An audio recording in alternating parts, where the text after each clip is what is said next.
On the great landscape of baseball, the New York Yankees and the glimmering green jewel at the center made all the richer and more brilliant by a pantheon of stars and a ledger of unequaled achievements. In these 2 volumes of Yankee history, you'll spin back through 6 decades of spectacular baseball and the players who made it happen. From Joe DiMaggio to Don Larson, to 5 consecutive world championships, to Phil Rizzuto and Mickey Mantle and Whitey Ford, to Thurman Munson and Ron Guidry and Goose Gossage and Reggie and back-to-back world championships. And now to Don Mattingly and Paul O'Neill. One team alone has produced such greatness. The names and faces may change, but the New York Yankees' place on the baseball landscape remains gloriously rich. In the 1940s, the New York Yankees entered the midst of a dynasty, and Joe DiMaggio was their cornerstone. Everything Joe did on the field, he did with the splendor and majesty of few ball players before him and few after. If he felt the burden of being the team's leader, Joe didn't show it to the outside world. Here's DiMaggio, and you always saw him looking graceful and gliding. Well, in reality, in the dugout, every inning, he's smoking a cigarette, which you could never do today, and drinking coffee. He'd say to the clubhouse guy, Pete Chee, give me a half cup of coffee, Pete, half cup of coffee. And he'd smoke a cigarette. I mean, he was tense. I mean, he knew the burden of being the big player on the team. But for DiMaggio and for many of his teammates who signed up for the war, baseball would have to take a back seat until the conflict was over. I didn't anticipate the war lasting as long as it did, and none of us did, I guess, but we were fortunate to get back, those of us that did, and I really enjoyed the green grass, I'll tell you that, after I got back off that ocean. After World War II, the symbol of the decade was the soon-to-become Yankee-Dodger rivalry.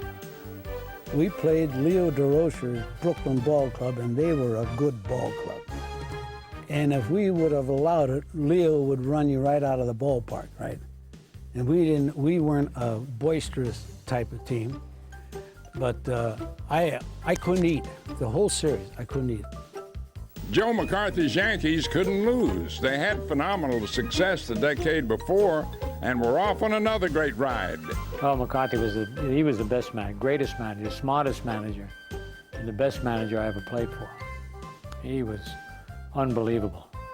It'd be tough for him to manage in this era because he made everybody toe the line. And you had to eat, sleep, and drink baseball 24 hours a day. In 1940, the Yankees finished third. First time in 5 years they were not world champions. As it turned out, their slump was short-lived. In no time at all, they regained their dominance.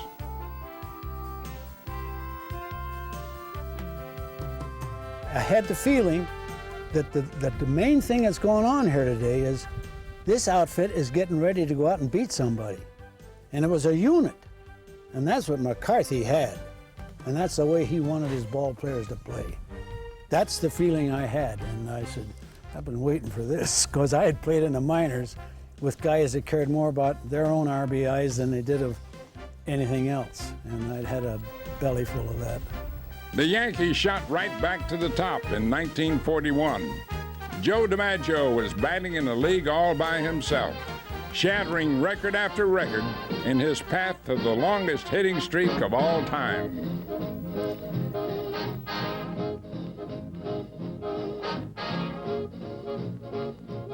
"1941, that's a memorable year, yes. That, of course, was the year that I hit in the 56 consecutive games. And it wasn't as though I had not hit in some consecutive games before that, because it was 1933 in Pacific Coast League that I hit in 61. So I had some experience in feeling the pressure, because I was only 18 years old out there in California, and that record stood for 18 years, is when I broke it. And so I thought I was doing pretty good as it was, no matter how far that streak went. So I experienced some of those pressures.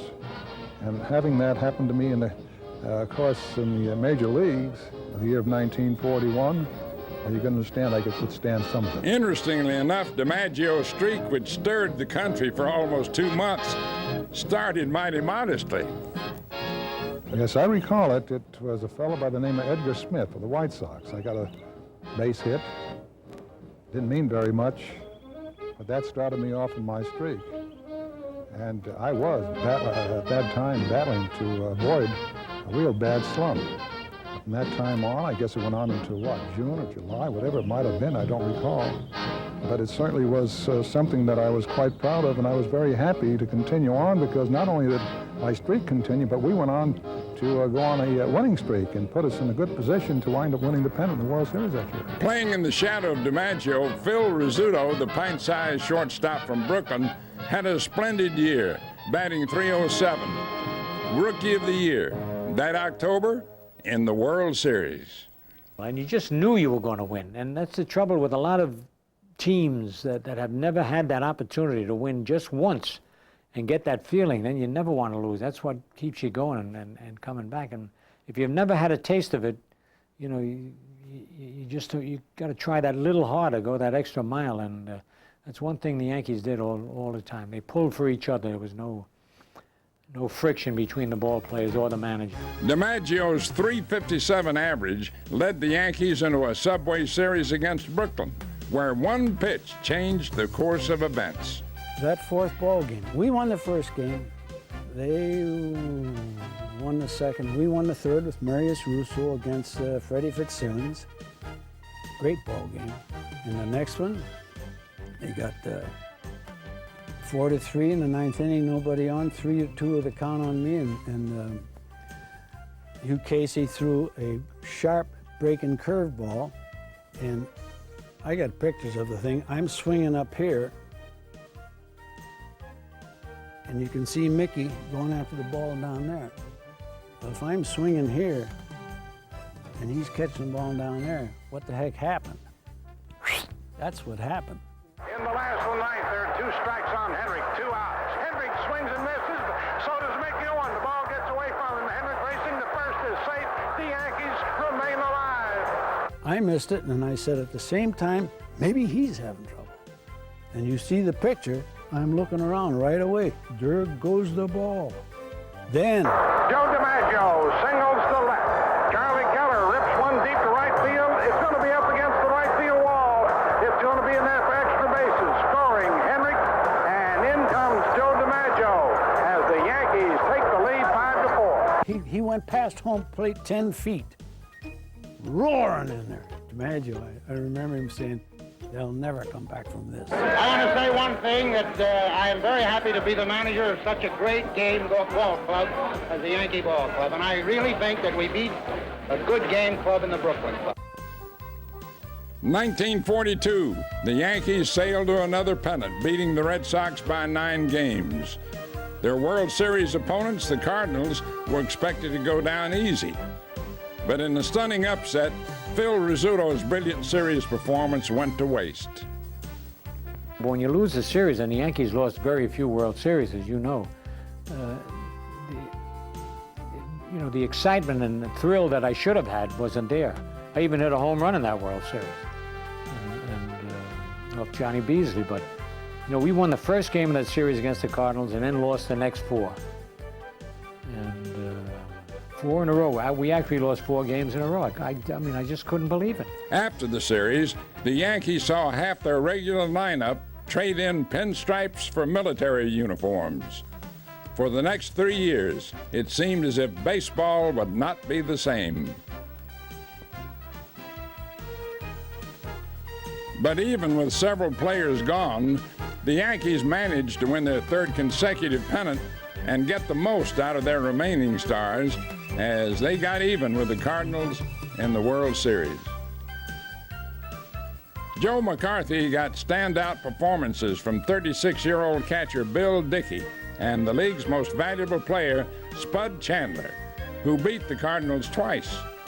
But the post-series celebration was subdued as the war cast a sweeping shadow over the nation. With this picture, baseball sends its most sincere and cordial greetings to every member in the armed forces. I want to say from the bottom of my heart, and from the hearts of every American, that I want to say God bless you great men and women over there, and God bless the ones that are going over. And if we fight as half as hard as you're fighting over there, that American flag will fly forever. Talking about being airborne, flying might have been the preferred military craft for at least one enlisted Yankee. And I got seasick before the boat pulled out. I was seasick for, it took us 23 days to get to New Guinea, and I was seasick for 23 days.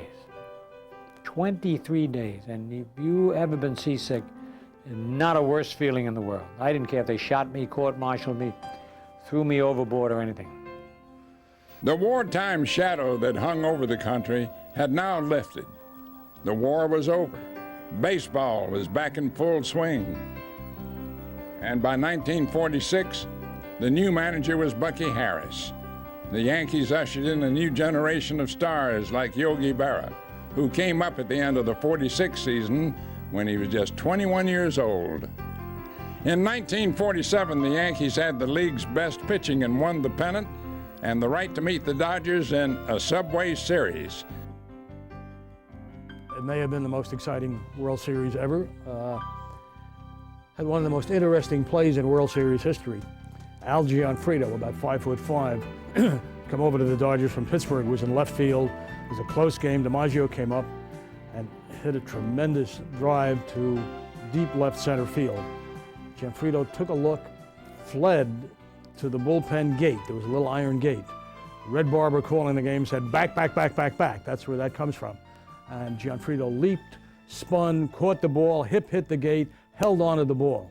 It's the only time you ever saw any outward gesture by DiMaggio. I saw him do that between first and second, kick the doggone ground. Came the next day, and frustration belonged to Brooklyn when the Yankees decimated the Dodgers' 2-0 lead in games and beat them in the series for the second time in the decade. In 1949, a new manager took over the Yankees, a 58-year-old skipper who had all of one winning season in 9 years. The only thing that we knew about Casey Stengel is what we read in the paper, that he was an eccentric and he was kind of a baseball clown, and nobody realized the depth of his baseball knowledge.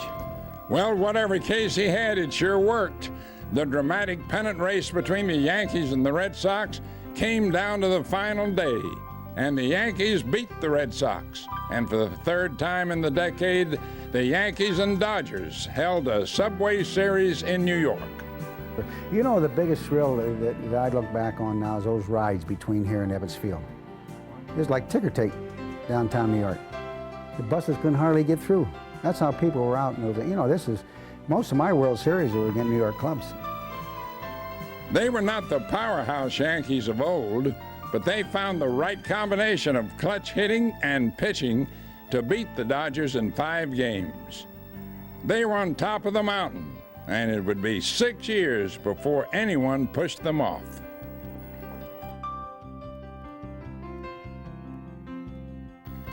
Casey Stengel's delightful and unparalleled personality continued to confound and confuse fans and sports writers, but no one could deny his success, which, as it turned out, was only just the beginning.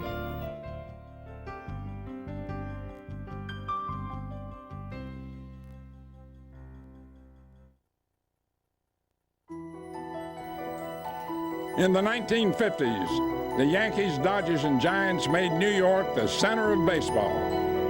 You know, as a kid growing up in New York, we used to just argue on the street all night. We'd sit up all night, kids 10, 12 years old, saying who was best, the Giants, the Dodgers, or the Yankees, and I was always rooting for the Yankees. And to me, all of a sudden, being on a bus to go to Ebbets Field to pitch a game in the World Series, it was just a great thrill, and there was nothing greater than playing the Giants or the Dodgers in the World Series. In those years, there was always the thing going around New York like, who's the best center fielder, Willie or Mickey or the Duke?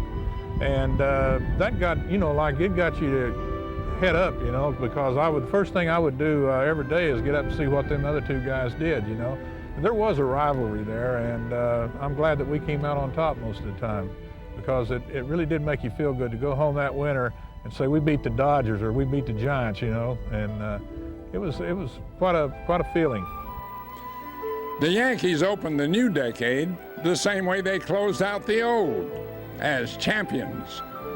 Casey Stengel's team was again loaded with talent, much of it belonging to Phil Rizzuto, who was dazzling all year, batting .324, winning the league's MVP, and amazingly outshining his more celebrated teammates. He had such a great year in 1950 that he won the most valuable player, and I think that's the thing that really stuck with me. It was my rookie year, him winning the MVP, and he really was an MVP. He just beat Yogi out. Yogi would have been an MVP 4 times if it wasn't for the great year that Phil had in 1950. The Yankees survived a tough pennant race and then won 4 straight from the Phillies' Whiz Kids in the World Series. The Yankees' dominance continued in 1951. 1951. That was the year Joe DiMaggio had announced would be his last. He was not yet 37, but he was playing in agony, could no longer endure the pain or the effect it was having on his performance. A strapping 19-year-old baby-faced rookie from Commerce, Oklahoma, in time would have the torch passed to him, Mickey Mantle. He was bragging on me in spring training of 1951 about I was going to be the next Babe Ruth and Lou Gehrig and Joe DiMaggio all rolled into one, and it just didn't work out. I mean, in '51, I come back. He had to send me to the minor leagues because I was striking out too much, and I came back up, and he got a hold of me and told me, he said, now you're going to be all right. Just hang in there. If you start striking out, don't start worrying about it, you know. Bobby Thompson's miraculous home run sent the Giants into the World Series against the Yankees. 51, the year that's remembered for Bobby Thompson's great home run. People say this World Series was an anticlimax. It was not. It wasn't as dramatic as the home run, but if you talk to the people who were in it, it was a great series. Giants went ahead 2-1, it rained, and the Yankees began to roll. The rain stopped the Giants' momentum, but there's something else about that World Series that is memorable. About halfway through it, Mickey Mantle was playing right field, and Joe DiMaggio was playing center, and here came a fly ball between the two of them.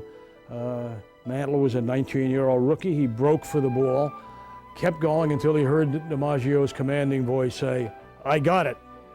Mantle braked, caught his spikes, tore apart his knee, and the knee was never again really well.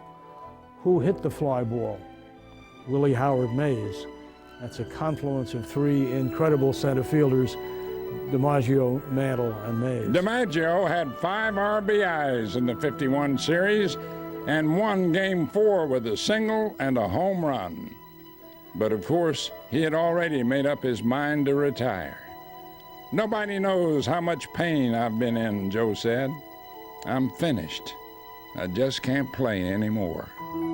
There came a new wave of stars like Gil McDougall and Billy Martin, who tried to help alleviate DiMaggio's loss. Scrappy, hustling players who built their game on fundamentals and seemed to produce runs at will. In 1952, the pitching staff worked wonders in carrying the Yankees past Cleveland, who had 3 20-game winners. It was Stengel's handling of the pitching that proved critical in Game 7 of the World Series against the Dodgers. I remember '52 vividly because it was the first World Series I actually covered. Others I'd seen. '52, you had a great Dodger team. The Dodger team really at its peak, and a great Yankee team. The Yankees had Reynolds and Rashi, and they had Stengel working as though he had a 6th sense or a 7th sense, which indeed he did. Well, get to the last game, and there's the famous catch that Billy Martin made when he rushes in and grabs a pop fly hit by Jackie Robinson off his shoe tops, a ball that Joe Collins froze on or lost in the sun. Bob Cazava threw the pitch. Cazava was a left-hander. What was a left-hander doing at a hinge of fate in a ball game pitching to the right-handed Jackie Robinson? Well, Stengel had brought in Cazava, bases loaded, 1 out to face the left-handed Duke Snider. Cazava had done well against Snider in the minor leagues, and Cazava got out Snider. Well, wouldn't you bring in a right-hander to face Robinson? Normal people would have. Stengel was not a normal person. He said, I figured that Robinson had not seen a hard-throwing left-hander because you didn't use left-handers against the Dodgers for a long time. And Robinson could have trouble with a hard-throwing left-hander's sharp curve, which, gentlemen, is what happened. In 1953, once again, the Yankees were victorious in October. Without a single 20-game winner, they did what no team had ever done. They won their 5th World Championship in a row. To me, he was, and I think he was a better manager than everybody. Everybody said he was a push-button manager, but I always felt like he was a great psychologist too. He knew when to ball you out and when to fine you and stuff like that. I think he was better than everybody thought he was. We didn't care that much for him, because he said, well, Gene couldn't hit left-handers and I couldn't hit right-handers, but we both had to hit him in the minor leagues to get up here. And that was our argument. But after he won 5 years in a row, you couldn't argue with him. But let me say this, he made a lot of moves that we thought was kind of dumb, but they always turned out right. And the reason they turned out right is because he had the players sitting around that could execute. So, in other words, he couldn't make a mistake. Well, whatever was said about Casey, the simple fact was the Yankees were world champions, an unprecedented 5 consecutive times. Pull on, MacDuff, and damned be he who first cries, hold, enough. As the Yankees were stacking up their championships, their stars were piling up individual accomplishments, but personal glory took a backseat to team pride. I'll tell you, we had a team that didn't really worry about records. You know, I watch guys now saying, well, I'm going to try and get 100 runs knocked in this year, or hit 30 homers. You very seldom heard that any Yankee player ever say that. And if you did, I know that DiMaggio might give you a dirty look. We just didn't talk about our individual records. After a second-place finish in 1954, the Yankees won the pennant in '55 and faced the Dodgers in the World Series.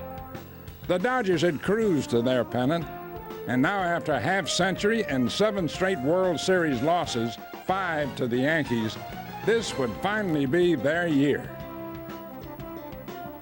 Pee Wee Reese played in all of the World Series the Dodgers had against the Yankees. This goes back before the era to 41, 47, 49, 52, 53. Now they've lost 5. Pee Wee says it is more than losing games. You lose all of those World Series, you begin to say to yourself, what kind of a person am I? Am I any good as a human being? And in '55, the Yankees jumped out ahead, the Dodgers came back. Now you have the 7th game here in the stadium. Johnny Padres with a great change of pace. Mantle was hurt.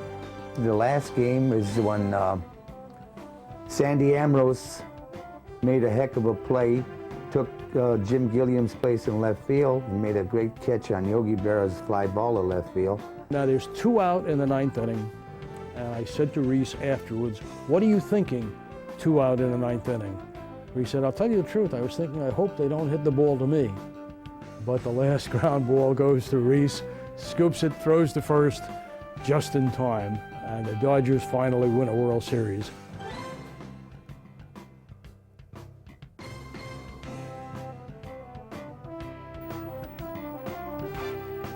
'56.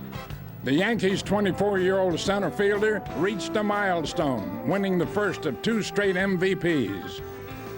He led the league with 52 homers, 130 RBIs, and a batting average of .353, walking off with the coveted Triple Crown. That October, the Yanks and Dodgers clashed in another Subway Series, one that would be always remembered because of the greatest pitching feat ever in series history. With the games tied at 2 games each, Casey Stengel sent to the mound Don Larson, who threw the first perfect game in series history. Probably the hardest hit ball I thought was Jackie Robinson leading off the second inning. He lined the ball to Andy Carey playing third, and he knocked it down. It rode to McDougal, and Gill threw him out at first base. You know, boom, boom. A breathless crowd at Yankee Stadium stood in the 9th inning as Larson set down the 27th consecutive batter of the day. Larson's fantastic achievement was one that no other pitcher had ever managed to do in the history of baseball. 2 days later, the Yankees rode Larson's masterpiece to a World Series championship. The Yankees won the pennant the next year, too, and faced a new opponent in the World Series, the Milwaukee Braves. The Yankees were favorites to win the series, but Casey Stengel's men could not come up with enough heroics to counter those of ex-teammate Lou Burdette, who was unbeatable. The final blow from Burdette came in Game 7. He beat the Yankees with his third complete game win and second straight shutout. A stunning upset. The two teams met again the next season in the World Series, and the Yankees were determined not to let it happen again. We lost to them in '57, and then we got down 3-1 in '58, and you know, unheard of for us to lose 2 World Series in a row. Looked like they was going to beat us 2 years in a row. And you know, Lou Burdette had pitched so good the series before. We won 3 games, but in '58 we just bounced back. You know, guys like Bauer and Mickey and Moose and Elston Howard hit home runs and won big games, and it just showed me that what a great team we really did have. One reason for their greatness was the pitching of Bullet Bob Turley, who carried his storybook season all the way into October. '58, of course, was my best year in baseball. I was a Cy Young Award winner that year, 21-7. I started the second game of the World Series and got rather beat up pretty badly in the first inning, so I was knocked out of there. Then I came back and started, I believe, the 5th game of the World Series and shut Milwaukee out in New York. Came into the 6th inning of the game in 10 innings, relieved Ron Dern, shut out the side, and we won the ball game. Then came back the 7th inning and relieved Don Larson in the 2nd inning and pitched the rest of the game and won the 7th game of the World Series. Everybody was saying, come on now, we can do it, you know, let's don't give up. Like Yogi said, it's not over till it's over, you know, and we did make a comeback. It was probably one of the greatest feelings that I ever had when we won that last game of that series. It was one of the most remarkable decades ever.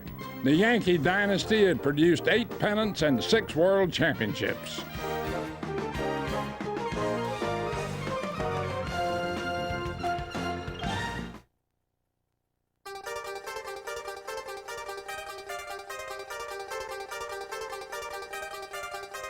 In 1960, the Yankees traded for a 25-year-old outfielder named Roger Maris. The left-handed pull hitter was a perfect fit in Yankee Stadium. He hit 39 homers and won the Most Valuable Player award. And there was more to come.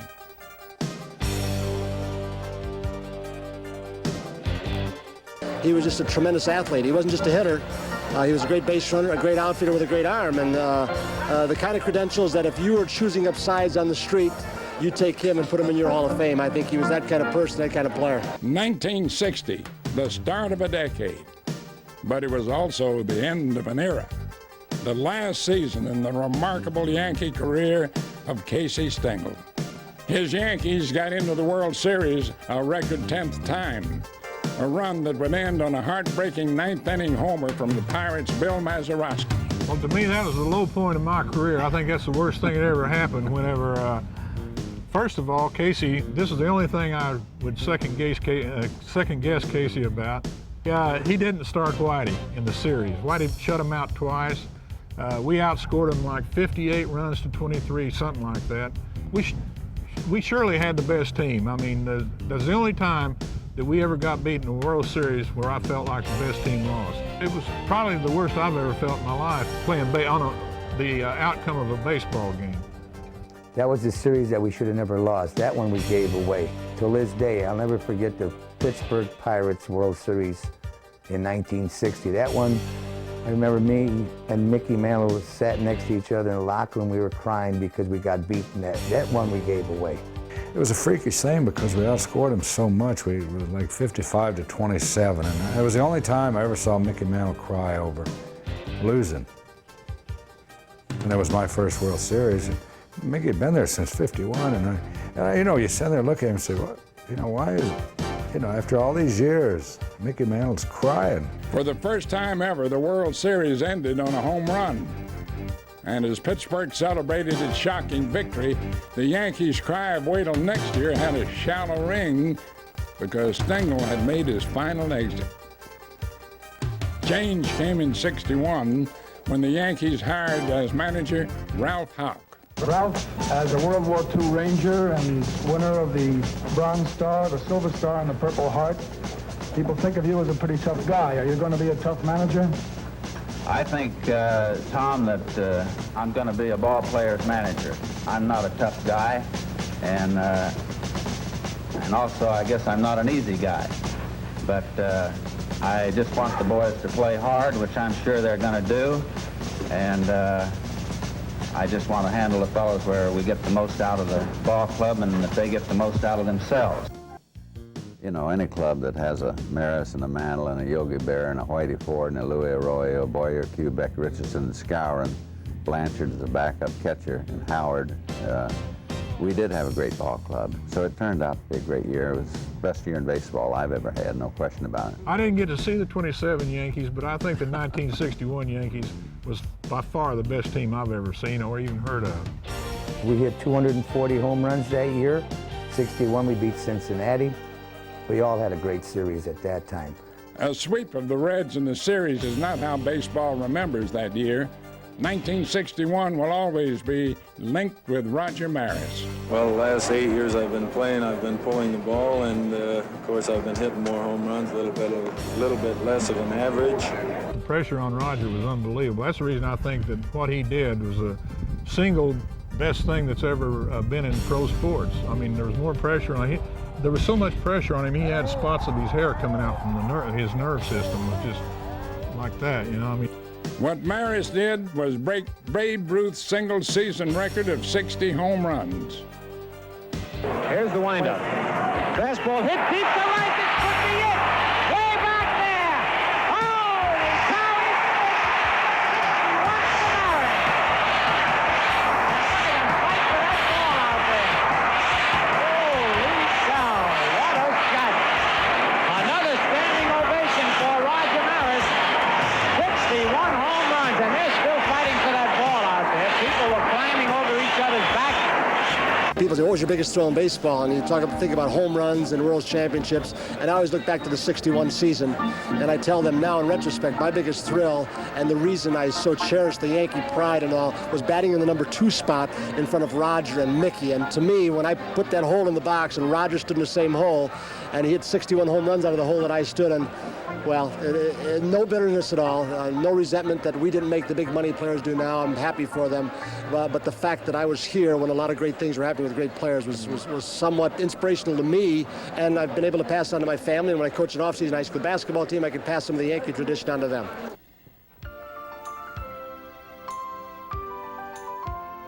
In 1962, the Yankees were back in the World Series, this time against the Giants, who now belong to San Francisco. The Yankees' third consecutive trip to the series, but the first for Rookie of the Year Tom Tresh. A lot of people would think probably it's very hard to play with the Yankees, but when you have people playing around you, the Bobby Richardsons and the Mickey Mantle and Maris and Howard and Yogi, and just go on with great players, you really didn't feel that the whole thing laid on your shoulders by any means. You felt like you were just kind of a small part of that.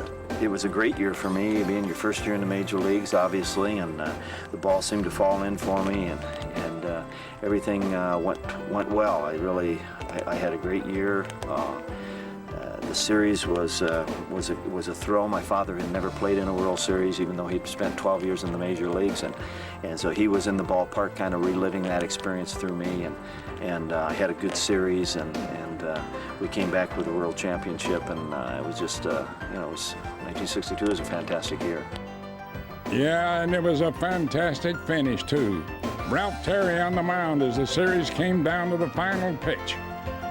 It was a great World Series, and it was probably the only time in my career ever that I got nervous. The last out, I knew they were going to walk McCovey to get to Cepeda, and Ralph Terry was pitching, and I know he's going to rake me a ball down there, and they didn't have a very good infield, the wind's blowing, and I thought, oh, don't hit me the ball, but they go out and they don't even walk McCovey.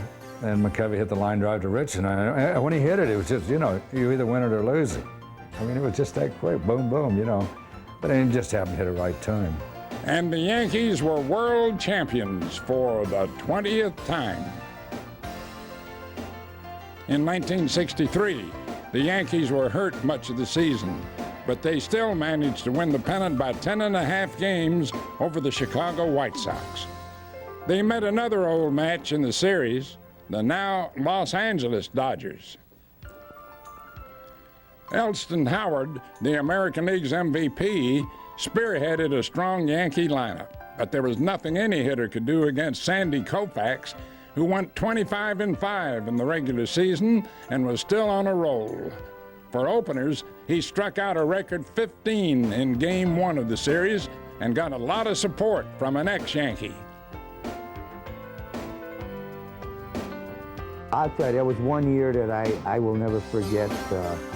I had a bad year playing with the Dodgers in '63, but when the World Series started, Mr. Alston said, Moose, you're playing against Whitey Ford, and I think I got 2 hits the first game and drove in the first run.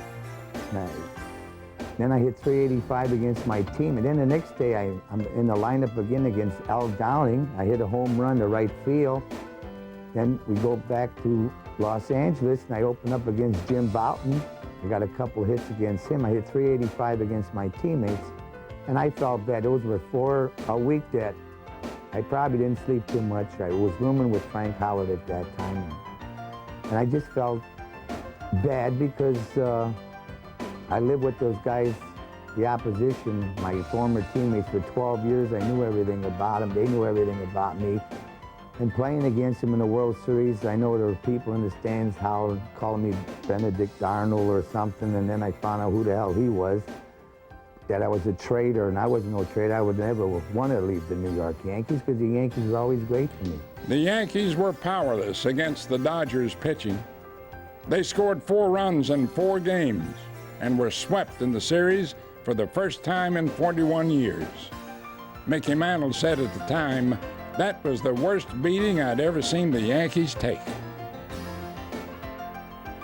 In '63, we had another good ball club, but we faced Koufax, Drysdale, and Johnny Padres, and they all pitched great games, and our pitchers pitched great games, but truthfully, Koufax and Drysdale and Padres were better than us that year pitching. We had a much better team, but in short series with that kind of pitching, they beat us 4 in a row. Pitching is the name of the game. You know what Yogi said, 90% of baseball is pitching, and the other 50% is mental. So they just had really good pitching. I don't feel bad about losing that. Koufax, Drysdale, the Padres, they had great pitching. I mean, and they was all on. They just beat us that way. I don't feel bad about losing that series. It's definitely the best team at that time. After going 1-7 lifetime against the Yankees in October, the Dodgers were world champions. Getting swept by the Dodgers didn't seem to faze the Yankees. The next year, they went to their 5th World Series in a row and faced the St. Louis Cardinals.